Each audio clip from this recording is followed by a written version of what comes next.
Hello friends, हम polity की last class पढ़े थे और बहुत सारे टॉपिक हो गए थे। 1784 का हमारा पिट्स इंडिया एक्ट तक हो गया था। अब उसी चीज़ को हम आगे कंटिन्यू करते हैं कि 1784 के पिट्स इंडिया एक्ट के बाद आपको आता है 1793 का चार्टर एक्ट। 1793 का चार्टर। अब एक 1793 के चार्टर एक्ट के अंतर्गत क्या बातें बोली गई थी, कुछ दो तीन बातें आपके लिए ज़्यादा महत्वपूर्ण है। देखिए, ये बोला गया कि जो कंपनी के पास जो व्यापारिक एकाधिकार है, कंपनी के पास जो क्या है, मोनोपोली है, तो वो व्यापारिक एकाधिकार को अगले 20 वर्षों के लिए बढ़ा दिया जाएगा। यानी इसमें यह बोला गया है कि कंपनी की व्यापारिक एकाधिकार या कि कंपनी के पास जो व्यापारिक एकाधिकार है उसे अगले 20 वर्ष के लिए बढ़ा दिया गया। यानी 20-20 साल के लिए बढ़ाया जा रहा था कि अभी जो कंपनी के पास व्यापारिक एकाधिकार है कि केवल और केवल कंपनी ही क्या कर सकती, भारत के साथ व्यापार कर सकती थी और कोई दूसरा व्यापार नहीं कर सकता। अब देखिए इस चीज को समझिएगा।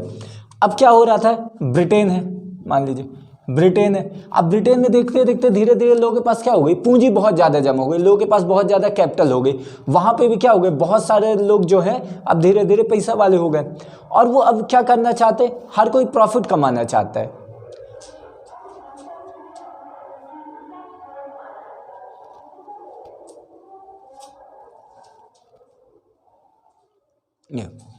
क्या हो गया, ब्रिटेन के लिए क्या हो गया, ब्रिटेन में बहुत ज्यादा पूंजी जमा हो गई थी। अब ब्रिटेन में भी धीरे धीरे लोग क्या करना चाहते हैं, अब ब्रिटेन भी चाहते हैं, ब्रिटेन के लोग भी चाहते हैं ना कि केवल कंपनी के पास ही क्यों, आखिरकार वही भर प्रॉफिट क्यों अपनाए। क्योंकि क्या हो रहा था, जो भारत में थी, जो इंडिया में थी, ईस्ट इंडिया कंपनी वो क्या कर रही थी, बहुत ज्यादा प्रॉफिट कमा रही थी। और ये चीज देख रहे थे ब्रिटेन के जो उद्योगपति थे, जो ब्रिटेन में वहां पे जो व्यापार जो कर रहे थे, जो ट्रेड कर रहे थे, वो ये सब चीज देख रहे थे और वो ये भी चाहते थे कि भाई केवल ईस्ट इंडिया कंपनी भर क्यों प्रॉफिट कमाए, हमें भी वो प्रॉफिट मिलना चाहिए। तो अब क्या कर रहे थे, जो ब्रिटेन के जो उद्योगपति वो धीरे धीरे जो ब्रिटेन के ऊपर दबाव, ब्रिटेन के राजा रानी के ऊपर दबाव डालने लग गए थे, वहां की पार्लियामेंट के ऊपर दबाव डालने लग गए थे कि भाई आप इस प्रकार का कुछ कानून लेकर के आइए ताकि जो केवल कंपनी भर ही वहां से व्यापारिक एकाधिकार, केवल कंपनी ही भर भारत से व्यापार ना करे, हमें भी मौका मिले व्यापार करने के लिए। तो अब यहां से ये बातें शुरू हो गई कि कंपनी के पास व्यापारिक एकाधिकार भर नहीं रहना चाहिए, बल्कि जो ब्रिटेन में दूसरे उद्योगपति उनके पास भी वो भी व्यापार कर सके भारत के साथ, ताकि वहां पे भी उन्हें प्रॉफिट मिल सके। तो इस उसमें क्या किया गया, इस उसमें पहली बार बोला गया कि अब कंपनी के पास जो व्यापारिक एकाधिकार 20 वर्षों के लिए बढ़ाए गए थे। यानी वो कभी भी समाप्त किए जा सकते हैं, इस चीज को समझिए कि कभी भी समाप्त किए जा सकते हैं, लेकिन 20 साल के लिए बढ़ा दिए गए हैं। तो पहला ये हो गया पॉइंट। इसके अलावा एक और पॉइंट आता है आपका कि अब देखते देखते जैसे मैंने बोला कि केंद्रीकरण शुरू हो गया, केंद्रीकरण शुरू हो गया, मतलब बॉम्बे और जो मद्रास जो प्रेसिडेंसी है, अब बॉम्बे और मद्रास प्रेसिडेंसी के पास अब उतनी ज़्यादा ताकत नहीं रह गई, अब उनके पास उतनी ज़्यादा शक्तियाँ नहीं रह गई, बल्कि किसके पास ज़्यादा शक्ति आ गई, ज़्यादा शक्ति बंगाल के पास आ गई। तो अब आपको यहाँ देखने को मिल रहा है कि बॉम्बे और मद्रास प्रेसिडेंसी के ऊपर नियंत्रणकारी शक्तियां आ गई, नियंत्रणकारी शक्तियां आ गई। तो केवल इतनी बातें बोली गई थी 1793। पहला कि कंपनी के जो पास जो व्यापारिक एकाधिकार उसे 20 वर्षों के लिए बढ़ा दिया जाएगा। दूसरा बोला गया कि बॉम्बे और मद्रास प्रेसिडेंसी उसके ऊपर नियंत्रणकारी शक्ति ज्यादा हो गई। अब इसके बाद 1793 के बाद क्या हुआ, 20 साल के लिए बढ़ाया गया। तो 1793 को 20 क्या हो जाएगा आपका 1813, यानी 1813 का चार्टर एक्ट, जो आपके लिए महत्वपूर्ण है कि 1813 का चार्टर एक्ट ऐसा है जो उससे क्वेश्चन बनने की पूरी संभावनाएं रहती। तो 1813 का 1813 का चार्टर, जैसे देख रहे हैं कि 1793 में क्या बोला गया, व्यापारिक एकाधिकार को 20 साल के लिए बढ़ा दिया जाएगा। लेकिन अब क्या हुआ, अब कंपनी के पास व्यापारिक एकाधिकार नहीं रह गए। कंपनी के पास क्या है, अब व्यापारिक एकाधिकार नहीं रह गए हैं। कंपनी के जो व्यापारिक एकाधिकार को समाप्त कर दिए गए, एकाधिकार को समाप्त कर दिया गया। लेकिन ये याद रखें, लेकिन क्या हो रहा है, लेकिन चाय और चीन के साथ जो व्यापार हो रहा है, चाय और चीन के साथ व्यापार जो हो रहा है उसमें अभी भी एकाधिकार है, व्यापार में एकाधिकार, इसी को बोलते हैं मोनोपोली, अभी भी है। तो ये पॉइंट का मतलब समझिए, ये बोल रहा है कंपनी के पास जो व्यापारिक एकाधिकार है उसे समाप्त कर दिया। अब कंपनी के पास उतनी व्यापारिक एकाधिकार, यानी व्यापारिक एकाधिकार समाप्त हो गए। अब कोई दूसरा भी ब्रिटेन का जो उद्योगपति, ब्रिटेन का जो दूसरा नागरिक है वो भारत के साथ व्यापार कर सकता है, केवल और केवल कंपनी के पास ये अधिकार नहीं है। कंपनी ये नहीं बोल सकती कि नहीं भाई कोई दूसरा आए तो उसको उसके ऊपर रोक नहीं लगा सकती, वो कर सकता है ट्रेड। लेकिन यहाँ पे ये चीज बोली जा रही, चाय और चीन के साथ व्यापार के ऊपर अभी भी व्यापारिक एकाधिकार है। ईस्ट इंडिया कंपनी का ये कहना था कि भाई ठीक है, आप हमारा व्यापारिक एकाधिकार, आप मोनोपोली खत्म कर रहे हैं, इसमें कोई दिक्कत नहीं, लेकिन कम से कम हमें कुछ तो टाइम दीजिए, कुछ तो हमें और ज्यादा प्रॉफिट कमाने दीजिए। तो दो ऐसी चीज थी जहां पे बहुत ज्यादा प्रॉफिट था, कहां पे, चाय में, और दूसरा चीन में, चीन के साथ जो व्यापार होता है। अब चाय के साथ प्रॉफिट क्या हो रहा था, क्योंकि चाय की जो पैदावार हो रही थी वो तो भैया ब्रिटेन में हो ही नहीं रही थी, और चाय क्या चाहिए सबको, चाय पीने के लिए। तो भाई चाय की पैदावार कहाँ हो रही थी, श्रीलंका में हो रही थी, असम में हो रही थी, इंडिया के क्षेत्रों में हो रही थी, और यहां से जाती थी। अब यहां से क्या हो रहा था, यहां से उसका व्यापार हो रहा था, और केवल कौन यहां से भेज रहा था, केवल ईस्ट इंडिया कंपनी ब्रिटेन भेजती थी और उसके बदले पैसे लेती थी। तो अब इस चीज को क्या किया गया, अब इस चीज को खत्म किया गया, बोला गया नहीं, दूसरी भी कंपनियां आ सकती थी, दूसरी भी कंपनियां आ सकती हैं जो दूसरे क्षेत्रों में कर सकते हैं, लेकिन अभी चाय और चीन के साथ नहीं। चाय के साथ क्या हो रहा था, चाय की अच्छी खासी डिमांड है ना, और साथ चीन के साथ क्या व्यापार होता था, चीन के साथ व्यापार होता था अफीम का। चीन के साथ व्यापार किस चीज का होता था, अफीम का। अब अफीम क्या होता है, अफीम का बहुत ज्यादा वहां पे प्रोडक्शन नहीं होता था, जिसके कारण अफीम के ऊपर, अफीम के लिए किसके ऊपर पूरी तरीके से निर्भर रहना पड़ता है, चाइना के ऊपर। और अफीम का यूज कहाँ होता है, अफीम का केवल नशे भर में नहीं, अफीम का यूज हुआ करता था ड्रग्स बनाने में, दवाइयों को बनाने में। जो दवाइयां बनाने के लिए, जो मेडिसिन बनाने के लिए क्या किया जाता है, अफीम का उपयोग किया जाता था। और अगर अफीम नहीं है तो क्या होगा भाई, उस टाइम पे अच्छे खासे युद्ध चल रहे थे, और जब युद्ध होते हैं तो क्या होता है, सैनिक घायल होता है और उनको एनेस्थीसिया दिया जाता है। और एनेस्थीसिया कहाँ से आपको मिलेगा, अफीम के थ्रू। अफीम के थ्रू ही क्या बनाया जा रहा है, ड्रग्स बनाया जा रहा है, और उसी में एनेस्थीसिया दिया जा रहा है ताकि घायलों का इलाज किया जा सके। और दूसरे ड्रग्स बनाने के लिए भी अफीम की मात्रा रहती है, जैसे आपने सुना हो कोरेक्स में क्या रहता है, थोड़ा ड्रग्स मिला रहता है, थोड़ा सा एल्कोहल की मात्रा रहती है। तो ये सब चीज़ें क्या रहती है, जो नशीले पदार्थ हैं उनका यूज किया जाता है दवाई बनाने के लिए, मेडिसिन बनाने के लिए। तो ये बोला गया कि ठीक है आप पूरा व्यापारिक एकाधिकार समाप्त करो, लेकिन जो चाय और चीन के साथ जो व्यापार है ना उसको बना करके रखो। तो व्यापारिक एकाधिकार समाप्त कर दिया 1813 में, लेकिन चाय और चीन के साथ व्यापार अभी भी बना हुआ है। तो ये पहला पॉइंट हो गया। अब दूसरा पॉइंट क्या होगा, दूसरा पॉइंट आपके लिए और ज्यादा महत्वपूर्ण है। अब इसमें यह बोला गया कि ईसाई मिशनरियों का भारत में प्रवेश, कि जो ईसाई मिशनरी है ना अब वो भारत में प्रवेश कर सकती हैं। तो अब इसको समझिएगा कि ईसाई मिशनरी का भारत में प्रवेश। अब इस चीज को समझिए कि ईसाई मिशनरी का भारत में प्रवेश, ये इसका क्या मतलब है। देखिए इसका मतलब है ईसाई मिशनरी का भारत में प्रवेश का मतलब, इस चीज को समझिएगा कि अब अंग्रेज जो चाहते हैं वो चाहते हैं कि यहाँ पे जो मिशनरी वो आए और वो क्या करें, यहाँ के लोगों को शिक्षित करें, यहाँ के लोगों को पश्चिमी सभ्यता के बारे में बताएं, यहाँ के लोगों को वेस्टर्न कल्चर के बारे में बताएं, है ना, वेस्टर्न सिविलाइजेशन के बारे में बताएं, और साथ में लोगों का धर्मांतरण करवाएं। तो यहाँ पे दो चीजें थी। पहले तो जो पश्चिमी शिक्षा है, जो वेस्टर्न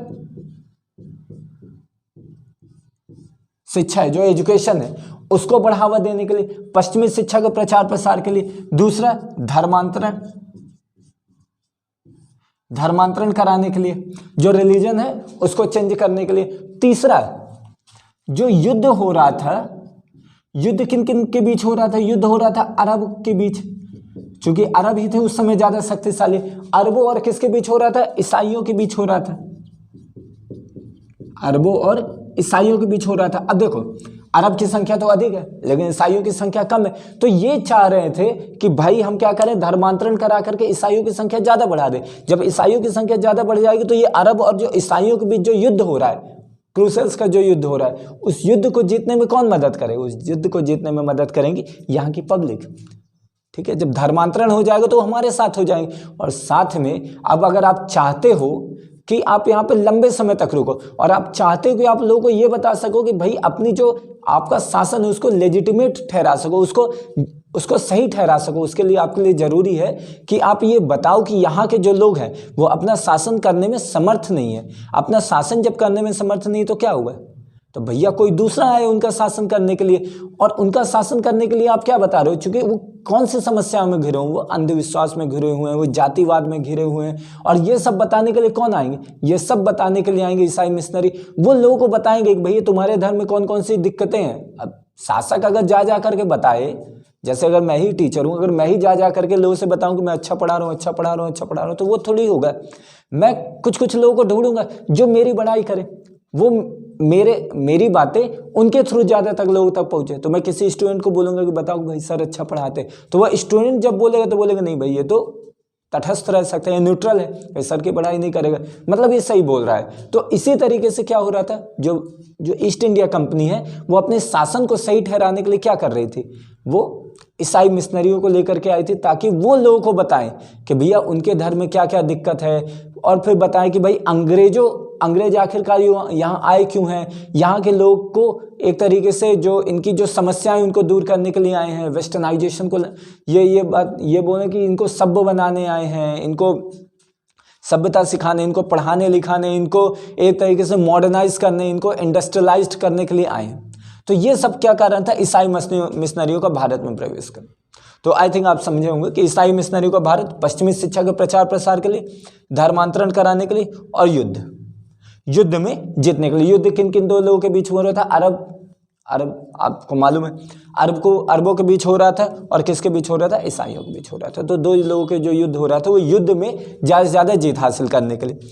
तो ये 2 पॉइंट है। इसके अलावा तीसरा पॉइंट अगर मैं बात करूं तो तीसरा पॉइंट ये होता है कि जो स्थानीय लोगों के साथ, स्थानीय लोगों से कर एकत्र करना की प्रथा शुरू की गई कि जो स्थानीय प्रतिनिधित्व था, जो पंचायती या कि ये जो म्यूनसिपैलिटीज थी उसका गठन हो गया था। जो म्यूनसिपैलिटीज थी उनको भी अधिकार दिया गया कि वो स्थानीय लोगों से कर एकत्र कर सकते।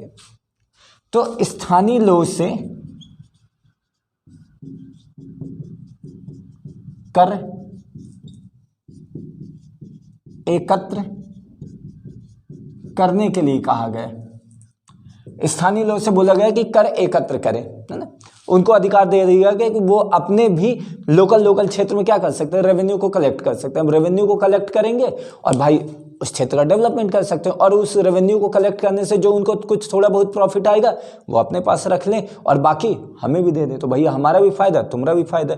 तो ये चीज़ की गई थी 1813 में। तो 1813 के चार्टर एक्ट में और क्या एक बात की गई थी, पश्चिमी शिक्षा का प्रचार प्रसार किया गया। तो ये तो हमने बात कर ही ली, ठीक। चलिए, तो 1813 के चार्टर एक्ट में इतनी बातें की गई थी। तो ये आई थिंक आपको क्लियर हो गया होगा।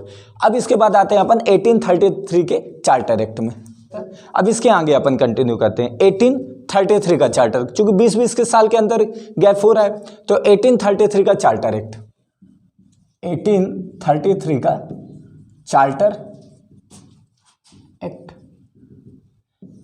पहला बोल रहा है, देखो 1813 में क्या बोला, कंपनी के व्यापारिक एक अधिकार को समाप्त कर दिया था। लेकिन चाय और चीन के साथ अभी व्यापार बना हुआ था। लेकिन अब 1833 में क्या किया, कंपनी के पास जितने भी व्यापारिक एक अधिकार थे सब समाप्त कर दिए। अब कंपनी के पास किसी प्रकार का कोई व्यापारिक एक अधिकार बचा ही नहीं है, ठीक है। तो कंपनी के व्यापारिक एकाधिकार समाप्त कर दिए गए।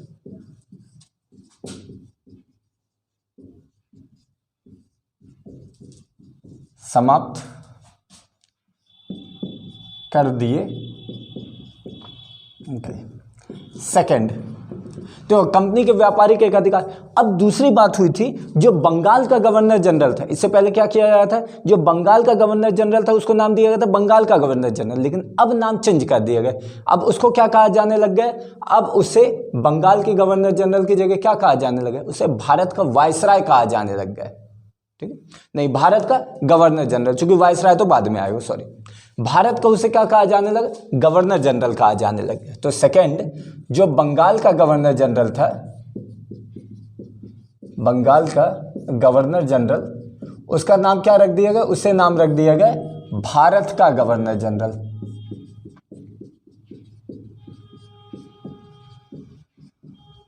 जो बंगाल का गवर्नर जनरल उसको क्या नाम दे दिया, भारत का गवर्नर जनरल। ऐसा पहला गवर्नर जनरल कौन है, लॉर्ड विलियम बेंटिक। यह क्वेश्चन आपसे पूछ लेगा कि भारत का पहला गवर्नर जनरल कौन है, तो भारत का पहला गवर्नर जनरल कौन है, लॉर्ड विलियम बेंटिक। किस एक्ट के तहत बनाया गया था, 1833 के चार्टर एक्ट के तहत बनाया गया था। तो ये आई होप ये चीज इतनी आप समझिए कि दो चीज है। अभी इसके अलावा और अगर इसकी मैं बात करूं,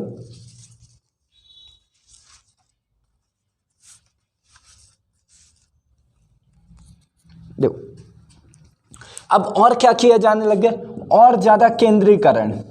मतलब इससे पहले क्या किया जा रहा था कि बंगाल का जो गवर्नर जनरल था वो बंगाल का गवर्नर जनरल केवल और केवल ऊपर था, यानी वो दोनों मद्रास और आपके बॉम्बे प्रेसिडेंसी से ऊपर था, यानी उसके पास ज्यादा अधिकार थे। लेकिन अब क्या हुआ, अब जो हुआ कि जो बंगाल के गवर्नर जनरल जिसे भारत का गवर्नर जनरल कह दिया गया, अब उसी के पास पूरी की पूरी शक्ति है। और जो बॉम्बे और मद्रास का गवर्नर जनरल है ना, उसके पास उनकी जो विधायिका संबंधी शक्ति थी, उनकी कानून बनाने की शक्ति थी, उनसे उन्हें वंचित कर दी गई। अब वो विधायिका संबंधी शक्ति उनके पास नहीं, अब वो कानून नहीं बना सकते जो पहले वो कानून बना पा रहे थे। ठीक है, तो सेकंड अगर मैं बात करूं तो सेकंड क्या आपका आ जाएगा, सेकंड ये हो जाएगा कि बॉम्बे और मद्रास की, सेकंड बॉम्बे और मद्रास की क्या को विधायिका संबंधी शक्तियों से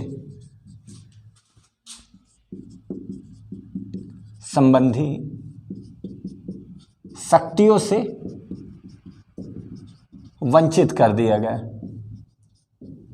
कि अब बॉम्बे और मद्रास के पास किसी प्रकार की कानून बनाने की शक्ति नहीं। अब जब कानून बनाने की शक्ति नहीं है तो मतलब जो पहले के जो कानून बनाए गए थे उनको क्या कहा गया, उनको नियामक कहा गया।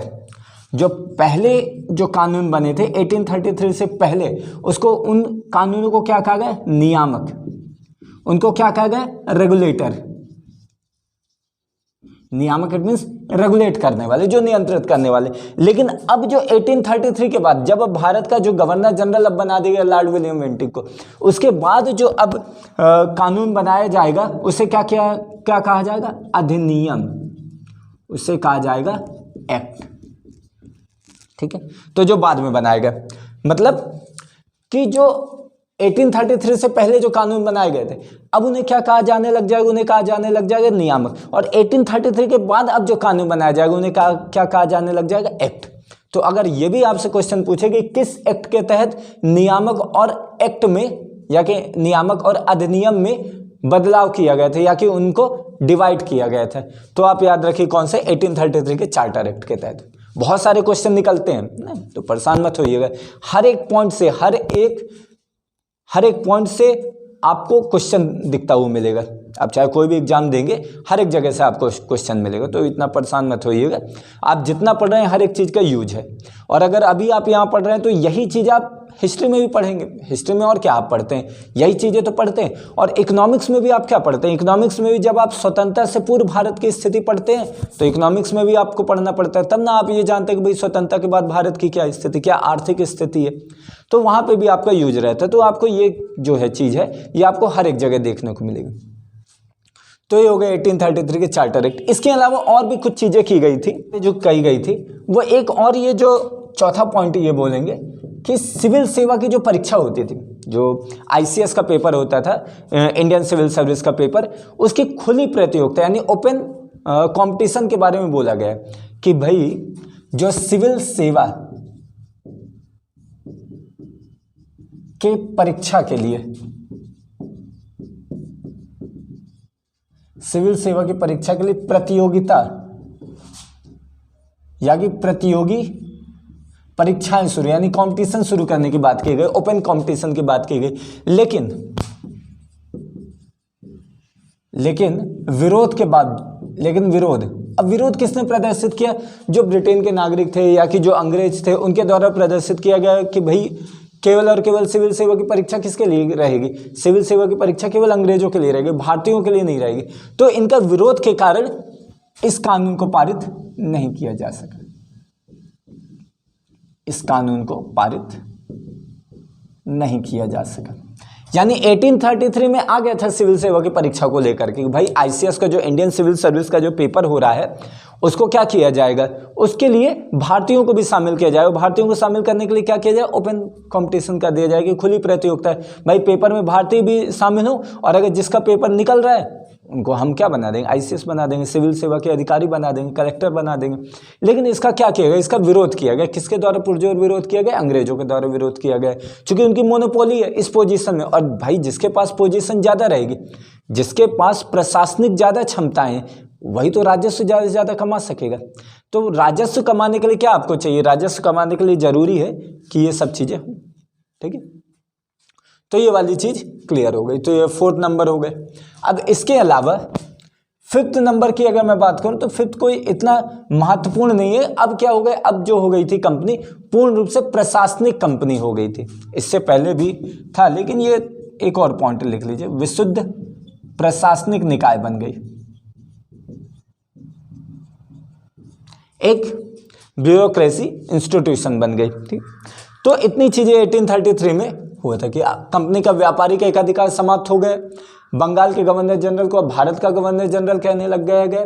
और कौन था? लॉर्ड विलियम बेंटिक थे, इसके पहले थे। फिर उसके बाद बॉम्बे और मद्रास की जो विधायिका संबंधी शक्ति थी, अब उनसे उनको वंचित कर दी गई। और जो 1833 से पहले जो कानून बनाए जा रहे थे उन्हें नियामक कहा गया, और 1833 के बाद जो कानून बनाए जा रहे हैं उन्हें अधिनियम कहा गया। इसके अलावा ये बोला गया सिविल सेवा की परीक्षा को खुली प्रतियोगिता करने के लिए, ताकि भारतीयों को भी शामिल किया जाए, इसके लिए एक परीक्षा का आयोजन किया जाए, ऐसा प्रस्ताव रखा गया। लेकिन अंग्रेजों के विरोध के कारण क्या किया गया, इसको वापस ले लिया गया।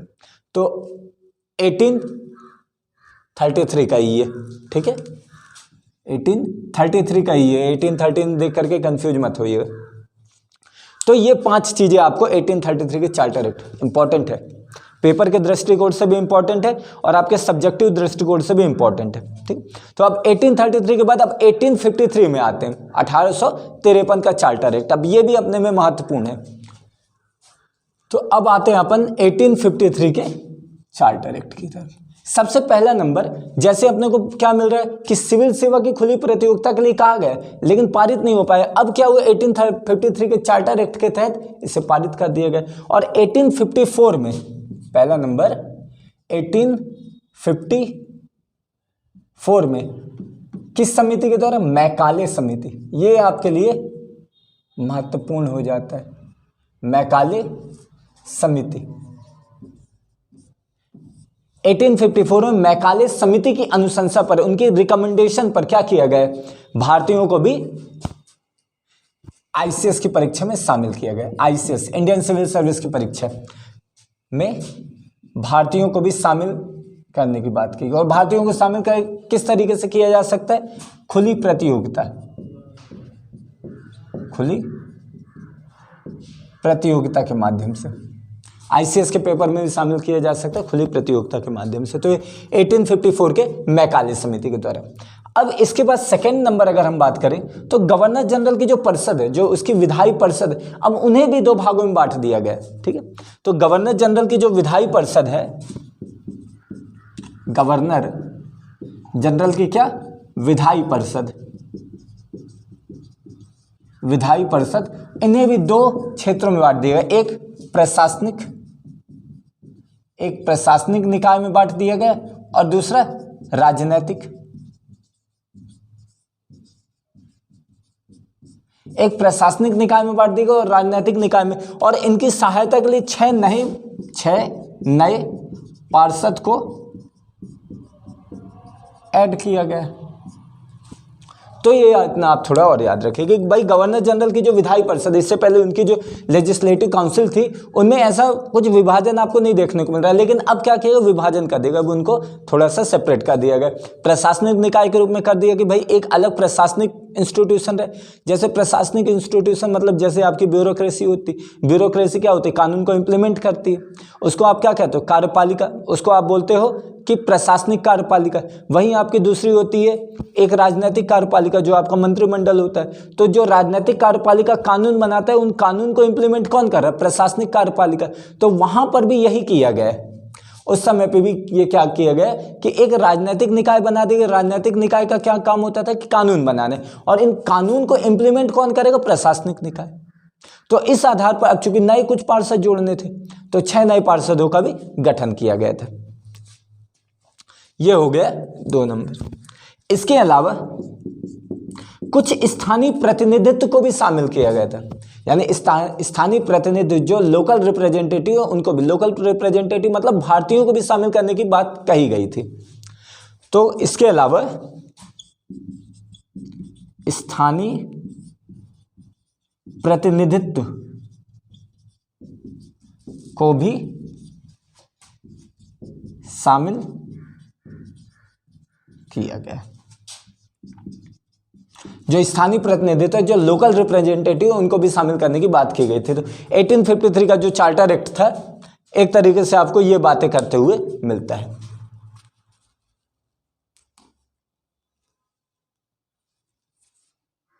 ठीक, तो ये हो गया 1853 का चार्टर एक्ट। ये लास्ट चार्टर एक्ट था। इसके बाद आपको क्या देखने को मिल रहा है? 1857 का रिवॉल्ट देखने को मिल रहा है, 1857 को स्वतंत्रता संग्राम देखने को मिल रहा है।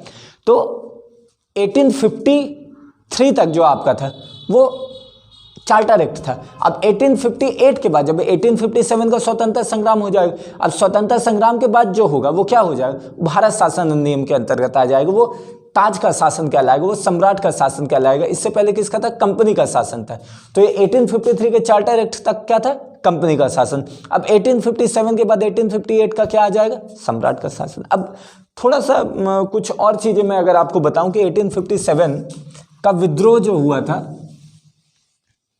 अब यह हिस्ट्री का पॉइंट रहता है लेकिन थोड़ा सा आप इसको यहीं पे समझ लीजिए, हल्का सा, बहुत ज्यादा नहीं, कि 1857 का रिवॉल्ट क्यों हुआ था।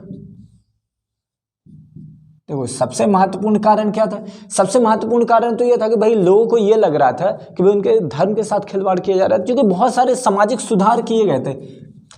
जब लॉर्ड विलियम बेंटिंग जब गवर्नर जनरल बने थे तब उन्होंने बहुत सारे सुधार किए थे, जैसे सती प्रथा को समाप्त करना, या कि कुछ ऐसी प्रथाओं को, दास प्रथा को समाप्त करना, नरबली को समाप्त करना। तो इस तरीके की कुछ प्रथाएं शुरू की गई थी। तो जिसके कारण क्या लगने लग गया था? भारतीयों को लगने लग गया था कि भैया उनके धर्म के साथ थोड़ा क्या किया जा रहा है? हस्तक्षेप किया जा रहा है। तो एक तरीके से जो पुरुष प्रधान समाज है, जो पैट्रियार्की समाज है, वो क्या हुई? इससे चिंतित हुई। और अब जब वो चिंतित होगी तो उन्हें लगे भाई सती प्रथा को समाप्त किया है, सती प्रथा को समाप्त करना मतलब महिलाओं को अधिकार देना। तो एक ये भी कारण था। दूसरा कारण ये भी था कि जो जमींदार वर्ग थे, चूंकि जमींदार वर्ग, कुछ जमींदार वर्गों को क्या किया गया था? उनके अधिकारों से हटा दिया गया था। कुछ रियासत के राजा थे, जैसे झांसी की रानी लक्ष्मीबाई, बाकी दूसरे रियासत के राजे, जिन्हें उनके रियासत से उनको हटा दिया गया। तीसरा, अब चूंकि क्या हुआ, जब राजा के पास सेना रखने का अधिकार नहीं है तो वहां के जो रियासत के जो सेनापति या कि जो सेनाएं, वो भी क्या हो गई हैं? वो भी इधर उधर हो गई। तो वो भी, इसके अलावा भूस्वामी, तो ये सब लोग क्या हुए? ये सब लोग एकत्र हो गए और ये सब लोगों ने बोला कि भैया अब हमारे अधिकारों की बात आई है तो हम सबको क्या करना चाहिए? अब हमें रिवॉल्ट करना चाहिए। क्योंकि एक तरीके से बहुत लंबे समय तक क्या किया गया था? उनको दबाया गया था। उनको ऐसा लगा कि अब उनके साथ बहुत ज़्यादा दबाया जा रहा है, उनके अधिकारों को पूरी तरीके से हनन किया जा रहा है, पूरी तरीके से छीना जा रहा है, जिसके कारण क्या आपको देखने को मिल रहा है? एक स्वतंत्रता संग्राम देखने को मिल रहा है। 1857 का स्वतंत्रता संग्राम, 1857 का स्वतंत्रता संग्राम, जिसमें क्या देखने को मिला कि आपको रिवॉल्ट देखने को मिला। एक तरीके से जो ब्रिटिश शासन था उसको उखाड़ फेंकने के लिए किया गया, और कंपनी का शासन उखड़ भी जाता है अगर बहुत सारी चीजें, अगर थोड़ा भी यूनिटी होती तो हो जाता है। तो जिसके कारण 1858 में क्या देखने को मिलता है कि बहुत सारे चेंजेस आपको 1858 के स्वतंत्रता संग्राम से देखने को मिलता है। तो चलिए 1857 के बाद के स्वतंत्रता संग्राम से आपको देखने को मिलता है। तो अब हम यहां से शुरू करते हैं 1858 का आपका भारत शासन अधिनियम के अंतर्गत। तो अब यहां से जो आएगा 1858 का क्या रहेगा? 1858 का भारत का शासन, भारत शासन अधिनियम। देखिए 1858 का भारत शासन अधिनियम, सबसे पहले क्या बात किया जाएगा, 1858 के भारत शासन अधिनियम के अंतर्गत सबसे पहले बात किया गया कि कंपनी के शासन को समाप्त कर दिया गया, और कंपनी के शासन को समाप्त करके क्या कर दिया गया, अब महारानी के शासन को ले आ गया, अब ताज का शासन हो गया कि भाई कंपनी के शासन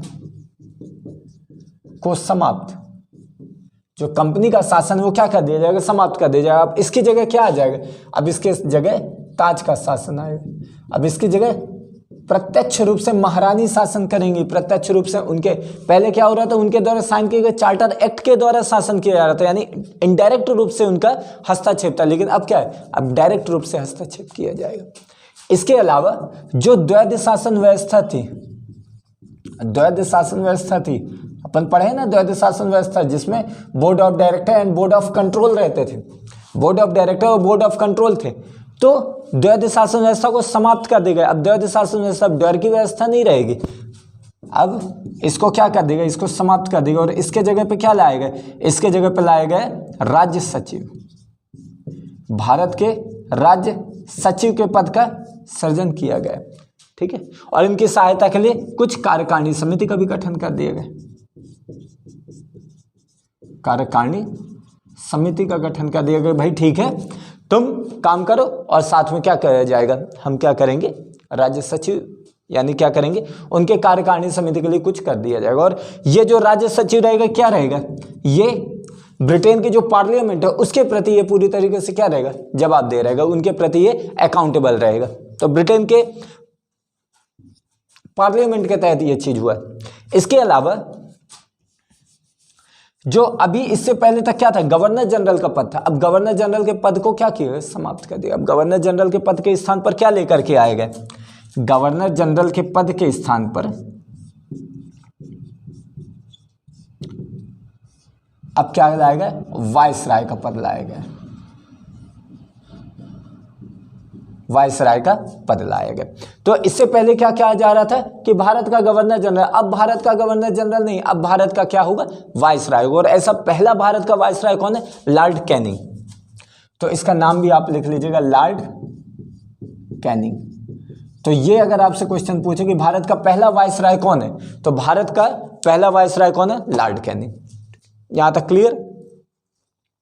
तो ये हो गए भारत शासन अधिनियम 1858। इसके अलावा चूंकि 1857 का विद्रोह के पीछे मुख्य कारण क्या था, गोद लेने की प्रथा, गोद लेने की प्रथा जो थी, जो रियासतों में क्या चल रही थी, गोद लेने की प्रथा थी, इसको क्या कर दिया गया था, इसको समाप्त कर दिया गया था कि अब क्या किया जाता, गोद नहीं लिया जा पा रहा था, और जिनके भी उत्तराधिकारी नहीं रहते थे उनके रियासत को क्या कर रहे थे, अंग्रेज छीन ले रहे थे, कि बोल रहे थे कि भाई अवैध रूप से इनके पास जो इनका उत्तराधिकारी है नहीं है, जब इनके पास इनका उत्तराधिकारी नहीं है तो रियासत पर राज कैसे कर सकता। तो जिसके कारण क्या किया जा रहा था, उनके रियासत पर, उनके राज यानी उनके जो प्रिंसली स्टेट था उसके ऊपर अंग्रेज अपना शासन कर ले रहे थे। तो ये बोला गया कि फिर से क्या कर दिया जाएगा, रियासतों को गोद लेने की प्रथा उनकी फिर से शुरू कर दी जाएगी। तो गोद लेने की प्रथा को क्या कर दिया, फिर से शुरू कर दिया गया। इसके अलावा ये बोला गया कि अब जो अंग्रेज हैं, अब जो ब्रिटिश कंपनी है या कि जो ईस्ट इंडिया कंपनी, चूंकि अभी ईस्ट इंडिया कंपनी ही काम कर रही है ना, तो ईस्ट इंडिया कंपनी क्या है, अब भारतीयों के धार्मिक मामलों में हस्तक्षेप नहीं करेंगे, भारतीयों के धार्मिक मामले में हस्तक्षेप नहीं करेंगे, ठीक है। और आपको, और फिर इसके बाद जो रहेगा वो पॉइंट हिस्ट्री का आ जाएगा कि भाई जो आपको देखने को मिल रहा है कि बंगाल के जो थे सैनिक ज़्यादा थे, ब्राह्मण सैनिक ज़्यादा थे, तो उनकी सैनिकों उनकी संख्या को कम करना। और जो एक तरीके से पंजाब के जो सिख रेजिमेंट थी उन्होंने किसकी मदद की थी, अंग्रेजों की मदद की थी 1857 के रिवॉल्ट में, तो उनको ज़्यादा से ज़्यादा अपॉइंट करना, गोरखाओं को ज़्यादा से ज़्यादा अपॉइंट करना। तो ये सब चीज़ें क्या आ जाएगी, हिस्ट्री का पॉइंट आ जाएगा। और जो भूस्वामी हैं उन सब लोगों को थोड़ा खुश रखना, ये सब चीज़ें एक अलग है, ठीक। तो 1858 के भारत शासन नियम के अंतर्गत इतनी बातों को किया गया था कि कंपनी के शासन को समाप्त करना, ताज का शासन शुरू करना, द्वैध शासन व्यवस्था को समाप्त कर दिया, उसकी जगह पे क्या लेकर के आए गए, उसकी जगह भारत के राज्य सचिव का पद सृजन किया गया, उनकी सहायता के लिए कार्यकारिणी समिति का गठन किया गया। इसके अलावा ये बोला गया कि भाई जो गवर्नर जनरल, इससे पहले गवर्नर जनरल कहा जा रहा था, अब गवर्नर जनरल के पद को समाप्त कर दिया और क्या लेके आए गए, वाइसराय का पद लेकर के आए गए। और ऐसा पहला वाइसराय कौन था, लॉर्ड कैनिंग था। इसके अलावा क्या किया, गोद लेने की प्रथा जो पहले समाप्त कर दी गई थी, डॉक्ट्रिन ऑफ लेफ्ट्स कहा गया था कि लेफ्ट्स कर लेने, जिनके पास उनका उत्तराधिकारी नहीं है तो वो गोद नहीं ले सकते थे, जिसके आधार पर आपको देखने को मिले झांसी की रानी इसीलिए तो लड़ी थी, है ना, क्योंकि अवैध कर दिया गया था। तो इस आधार पर क्या ये बोला गया फिर से गोद लेने की प्रथा है फिर से शुरू हो जाएगी। और किसी भी रियासतों का अब क्या किया जाएगा, उनको उनका अधिग्रहण नहीं किया जाएगा, उनको एक्वायर नहीं किया जाएगा, ये भी बात कही गई थी। तो लिखना है तो ये भी लिख लीजिए कि किसी भी रियासत को अधिग्रहित नहीं किया जाएगा, अधिग्रहित यानी एक्वायर नहीं किया जाए किसी भी रियासत को। तो ये हो गया आपका 1858 का भारत शासन अधिनियम के अंतर्गत बात। तो आई थिंक आप इस चीज को क्लियर कर लें। अब इसके बाद आते हैं 1861। अब देखिए 1858 का जो भारत शासन अधिनियम आया था वो तो क्या था, पैनिक सिचुएशन थी कि भाई 1857 का रिवॉल्ट हो गया, अब पैनिक सिचुएशन, जल्दी से जल्दी कुछ करो, है ना। तो ब्रिटेन के द्वारा क्या किया था, जल्दी से जल्दी कुछ ना कुछ चीजें की गई थी 1858 के रिवॉल्ट में, 1858 के भारत शासन नियम के अंतर्गत, ताकि रिवॉल्ट को दबाया जा सके। लेकिन अब जब 1858 में हो तो पैनिक सिचुएशन को टैकल करने के लिए, लेकिन अब विधिवत चीजें लेकर के आना, तो फिर 1861 का भारत शासन नियम, उसके बाद 3 साल बाद 1861 का भारत शासन नियम को क्या किया गया, लाया गया, है ना। 1861 के भारत शासन नियम को लाया गया। तो चलिए अब 1861 का भारत शासन अधिनियम। अब देखिए 1861 के भारत शासन अधिनियम के अंतर्गत क्या बात की जाएगी, सबसे पहला जो है, सबसे पहला केंद्रीकरण जो बहुत ज्यादा किया जा रहा था, बहुत ज्यादा सेंट्रलाइजेशन किया जा रहा था, अब सेंट्रलाइजेशन को समाप्त किया गया। इससे पहले क्या किया जा रहा था, बहुत ज्यादा केंद्रीकरण किया जा रहा था कि बंगाल का जो गवर्नर जनरल है उसके पास बहुत ज्यादा शक्तियां दे दो, बंगाल के गवर्नर जनरल को भारत का गवर्नर जनरल नाम दे दो। तो इस तरीके से क्या किया जा रहा था, बहुत ज्यादा सेंट्रलाइजेशन किया जा रहा था। और जो दो प्रेसिडेंसी थी, बॉम्बे की प्रेसिडेंसी और एक तरीके से आपकी मद्रास की प्रेसिडेंसी, ये 2 प्रेसिडेंसियों को क्या किया गया था, इनके पूरे के पूरे अधिकार छीन लिए गए थे। तो अब ये 2 प्रेसिडेंसियों को क्या किया गया, फिर से इनके अधिकार वापस कर दिए गए। इनको विधायिका संबंधी जो शक्ति थी, जो कानून बनाने की शक्तियों से इनको वंचित किया गया था, अब इनको पुनः दे दिया कि कानून बनाने की शक्ति आपके पास फिर से मिल गई, विधायिका संबंधी शक्ति आपको फिर से मिल गई है। तो सबसे पहले क्या किया गया 1861 के भारत शासन अधिनियम के अंदर कि विकेंद्रीकरण, डिसेंट्रलाइजेशन, किसको बढ़ावा दिया गया, डिसेंट्रलाइजेशन को बढ़ावा दिया गया।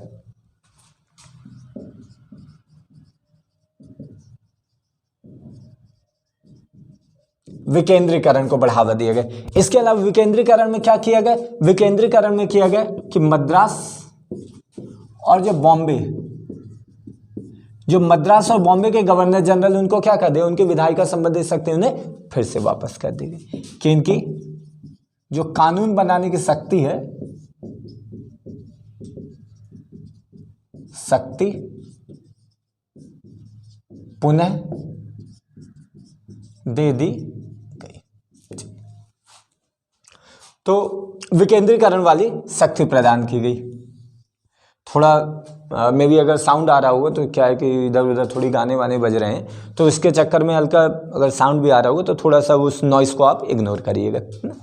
तो विधायिका संबंधी शक्तियों से वंचित किए गए। अब देखिए मेन लड़ाई क्या हो रही थी, मेन लड़ाई ये हो रही थी कि भाई साहब क्या हो रहा था कि अब भारतीयों को ये लग रहा था कि भाई वो क्या है, विदेशी हैं, वो उनका ये देश ही नहीं है एक तरीके से, क्योंकि उनके पास किसी प्रकार का कोई अधिकार नहीं है। तो अब ये चीज किया गया कि भाई थोड़ा सा क्या किया जाएगा, अब भारतीयों को भी शामिल किया जाए शासन करने में। ये बोला गया कि अब भारतीयों को भी विधायिका में क्या किया जाए, शामिल किया जाए। तो फिर भारतीयों को भी विधायिका में क्या किया गया, शामिल किया गया कि पहली बार यानी भारतीयों को भी विधायिका में शामिल किया जाने की, विधायिका में शामिल किया गया। ऐसे 3 व्यक्तियों को शामिल किया गया था। एक तो बनारस के राजा, इसके अलावा पटियाला के महाराजा, इसके अलावा सर दिनकर राव।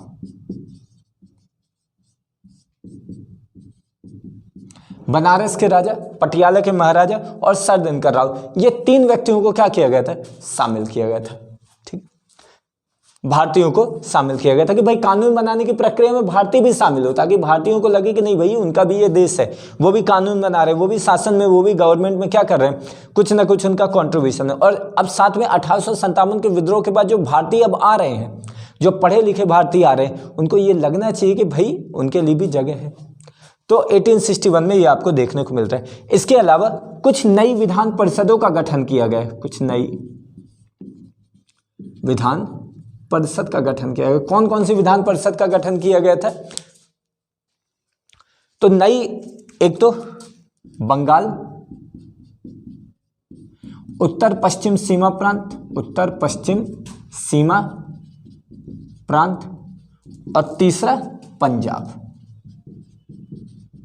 ठीक है, बंगाल, उत्तर पश्चिम सीमा प्रांत और पंजाब, ये 3 नई विधान परिषदों का गठन किया गया था। देखो, बंगाल का गठन किया गया 1862 में, 1862 में। उत्तर पश्चिम सीमा प्रांत का किया गया था 1866 में, 1866 में। और पंजाब का किया गया था 1897 में, 1897 में। तो 3 बंगाल हो गए, उत्तर पश्चिम सीमा प्रांत हो गए और पंजाब, ये 3 जगह क्या किया गया, नई विधान परिषदों का गठन किया गया, ताकि ज़्यादा से ज़्यादा क्या किया जा सके, ज़्यादा से ज़्यादा विकेंद्रीकरण किया जा सके, ज़्यादा से ज़्यादा डिसेंट्रलाइजेशन किया जा सके। इसके लिए ये सब कुछ काम किए गए थे। 1861 के सबसे पहले तो एक पोर्टफोलियो व्यवस्था शुरू की गई, पोर्टफोलियो व्यवस्था शुरू की, पोर्टफोलियो सिस्टम, जिसके अंतर्गत एक मंत्री रहेगा, उसके पास एक से ज़्यादा पोर्टफोलियो, एक से ज़्यादा उनके पास मिनिस्ट्री हो सकती, तो ऐसे पोर्टफोलियो व्यवस्था शुरू की गई। इसके अलावा जो अध्यादेश, जो ऑर्डिनेंस जारी किया जाता था, जो अध्यादेश, ऑर्डिनेंस जारी किया जाता था, किसके द्वारा, वायसराय के द्वारा, गवर्नर जनरल के द्वारा पहले किया जा रहा था। तो अब जो वायसराय के द्वारा जो ऑर्डिनेंस जारी किया जाएगा, उसको क्या किया जाएगा, उसकी अवधि, उसकी ड्यूरेशन केवल और केवल 6 माह की रहेगी, 6 माह की रहेगी। उसकी ड्यूरेशन कितनी रहेगी, 6 माह की रहेगी। तो 1861 के जो भारत शासन नियम के अंतर्गत इतनी बातों को किया गया है। देखिए, फिर से मैं रिवीजन करवा देता हूं ताकि थोड़ा भी कंफ्यूजन न रहे। पहला बोला गया विकेंद्रीकरण की बात की गई, डिसेंट्रलाइजेशन की बात की गई। आपको देखने को मिलता है कि भाई बहुत ज़्यादा सेंट्रलाइजेशन कर दिया था। सेंट्रलाइजेशन करने के पीछे क्या कारण था कि अब बहुत ज़्यादा क्या करना है, शक्तियों को एक जगह एकत्रित करना है, ताकि निर्देश, जो ऑर्डर दिया जा रहा है, वो अच्छे से ऑर्डर को फुलफिल किया जा सके, लॉ एंड ऑर्डर को बहुत अच्छे से मेंटेन किया जा सके, कानून जो बन रहा है पूरे देश में एक प्रकार के कानून रहे, जिसके कारण क्या किया गया था, केंद्रीकरण बहुत ज़्यादा कर दिया गया, जिसके कारण जो आपके बॉम्बे और मद्रास प्रेसिडेंसी है, उनके विधायिका संबंधी अधिकारों से उन्हें वंचित कर दिया गया था। लेकिन अब क्या किया गया, अब उन्हें फिर से अधिकार वापस कर दिया गया। ये बोला गया कि भैया केंद्रीकरण क्या है, केंद्रीकरण का ही परिणाम है कि 1857 का स्वतंत्रता संग्राम हुआ, 1857 का रिवॉल्ट हुआ। तो क्या किया गया, अब विकेंद्रीकरण कर दिया गया, और विकेंद्रीकरण के अंतर्गत मद्रास और बॉम्बे की जो विधायिका संबंधी शक्ति उन्हें फिर से वापस कर दिया गया। इसके अलावा बोला गया जो भारतीयों को भी अब विधानसभा में शामिल किया जाएगा। इससे पहले ये नहीं किया जा रहा था। अब भारतीयों में 3 व्यक्तियों को सबसे पहले शामिल किया, बनारस के राजा, पटियाला के महाराजा और सर दिनकर राव। ये 3 व्यक्तियों को क्या किया गया, सबसे पहले विधान परिषद में शामिल किया गया।